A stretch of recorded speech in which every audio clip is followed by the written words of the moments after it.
బస్సులో ఉంటున్న మహిళలు ఎలా ఫీల్ అవుతున్నారు? రేవంత్ రెడ్డి నెల రోజుల పరిపాలన ఎట్లా ఉంది? ఎందుకంటే వీళ్ళకు ఫస్ట్ రావడమే రెండో రోజులనే మహిళలకు బస్సు ఫ్రీ ఇచ్చారు. ఎట్లుందమ్మా, ఎట్లా ఉంది బస్సు ఫ్రీ ఇవ్వడం తోటి? హ్యాపీగా ఉందండి. హ్యాపీగా ఉందా? నెల రోజుల రేవంత్ రెడ్డి పరిపాలన ఎట్లా ఉంది? బాగుంది. బాగుందా అంటే ఏమేమి బాగుంది? చదువుకున్న వాళ్ళు ఎక్స్ప్లెయిన్ చేయండి. మీరు చెప్పండి ఎట్లా ఉంది? ఫ్రీగా ఉంది, హ్యాపీగా ఉందండి. పరిపాలన ఎట్లా ఉంది? హ్యాపీగా ఉంది. హ్యాపీగా ఉందా? ఓకే ఓకే, మీరు చెప్పండి ఎట్లా ఉంది మేడం? ఓ మేడం, నెల రోజుల పరిపాలన రేవంత్ రెడ్డి పరిపాలన చెప్పండి. బాగుందండి. పబ్లిక్ ఎంత పోతారు, ఎంత వస్తారు, ఎంత పరేషాన్ అవుతారు. కూరగాయలు మిరపకాయలు అన్నట్టు పిరం చేసాడు. ఒక బస్కే బిర్యానీ పెట్టిర్రు. అన్నిట్లో మంగు మండుతాంది మొత్తం. అన్నిట్లో మండుతాంది. ఆడ పిరి అని ఒకటి బస్కే పెట్టిండు. కరెంటు బిల్లు కూడా పెడతానే ఉన్నాడు. గ్యాస్ అన్ని పెడతాడు పైసలు. ఒక బస్ కే ఫ్రీ కాంగ్రెస్ పరిపాలన చాలా మంచిగా ఉన్నదయ్యా, చాలా మంచిగా. ఇంత టైట్ నిలబడి పోవాలి. ఇప్పుడు కూర్చున్నా, ఎప్పుడు నిలబడే పోవాలి. ఇంటి సికింద్రాబాద్ కి. ఎట్లుంది నెల రోజుల పరిపాలన రేవంత్ రెడ్డి పరిపాలన? अच्छा है, हाँ अच्छा है, अच्छा जा रहे आ रहे हम लोग सुकून से। उनका बहुत बहुत शुक्रिया उनका, हमारे को बस फ्री रखे सालों को। अच्छे तरह से है, हम लोग जा रहे आ रहे हमारे को अच्छा लेडीज के लिए आराम रखे ना, ऐसा सब बात की हमारे को आराम ही है.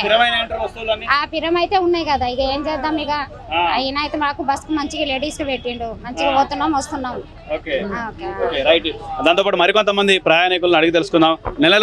నెల రోజుల రేవంత్ రెడ్డి పరిపాలన ఎట్లా ఉంది? పరిపాలన బాగానే ఉందని అంటున్నారు కానీ ఏం పరిపాలన, మొత్తం లేడీస్ కానీ ఫ్రీ అని పెట్టిండ్రు కదా.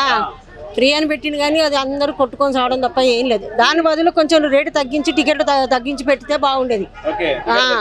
బాగుండేది. ఇప్పుడు అందరూ ఫ్రీ అనేసరికి మన గురించి ఆలోచించే జెంట్స్ గురించి ఆలోచించాలి కదా. మరి వాళ్ళ కూడా ఇబ్బంది అవుతుంది కదా, జెంట్స్ కూడా ఇబ్బంది అవుతుంది. టికెట్లు లేదనేసరికి చిన్నదానికి పెద్దదానికి ప్రతి చోట ఎక్కడం దిగడం ఇదే అవుతుంది. ఎట్లా ఉంది నెల రోజుల రేవంత్ రెడ్డి పరిపాలన ఎట్లా ఉంది? బస్సులన్నీ ఫుల్ రష్గా ఉన్నాయండి. అసలు బస్సులన్నీ ఫుల్ రష్గా ఉన్నాయి. తగ్గించిరా మరి ఏం చేసినా తెలియదు. ఫ్రీగా ఉండే వాళ్ళము ఇప్పుడు ఆ ఇరుకులో రావాలంటే చాలా ఇబ్బందిగా ఉంది. బస్సులు పెంచాలి. మిగతా ఎట్లా ఉంది అంటే రేవంత్ రెడ్డి పరిపాలన నెల రోజుల్లో ఎట్లా అనిపిస్తుంది? ఏమో అండి, ఇంకా మేము బయటకు వెళ్ళాము ఏం దేం కదా, మా హస్బెండ్స్ కి తెలుసు. ఎట్లా అనిపిస్తుంది నెల రోజుల రేవంత్ రెడ్డి పరిపాలన? బాగానే ఉంది కానీ కొంచెం బస్సులు ఫ్రీ ఉంటే బాగుంటది.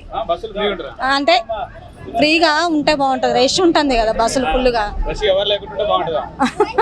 కొంచెం సీట్లు దొరకాలి కదా, కూర్చోవడానికి అవైలబుల్ ఉండాలి అని. ఎట్లా ఉంది రేవంత్ రెడ్డి పరిపాలన? వాళ్ళే పథకం బాగుంది అండి, కానీ జెంట్స్ చాలా ఇబ్బంది అయిపోతుంది. సీట్లకు దొరుకుతాం ప్రాబ్లం అయిపోతుంది. బస్సెస్ పెంచి చేసి వాళ్ళకి లేడీస్ సపరేట్ పెడితే బాగుంటుంది. లేట్లే వాళ్ళకి ఆడవాళ్ళకి మంచి చేసిన కానీ వాళ్ళకి కొంచెం ఫెసిలిటీ సపరేట్ పెట్టినా బాగుంటుంది. మాకు లేడీస్ జెంట్స్ కు ఇబ్బంది ఉండకపోతుంది.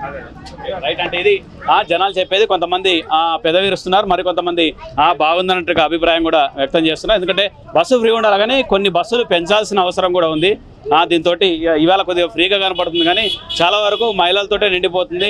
80% మహిళలు ఆర్టీసీ బస్సుల్లో ప్రయాణిస్తున్నారు. ఈ విధంగా ఇబ్బంది అవుతుందన్న అభిప్రాయం వ్యక్తం చేస్తున్నారు. మిగతా వర్గాల నుంచి కూడా ఎలా ఉంది, జనాలు ఏమంటున్నారో తెలుసు.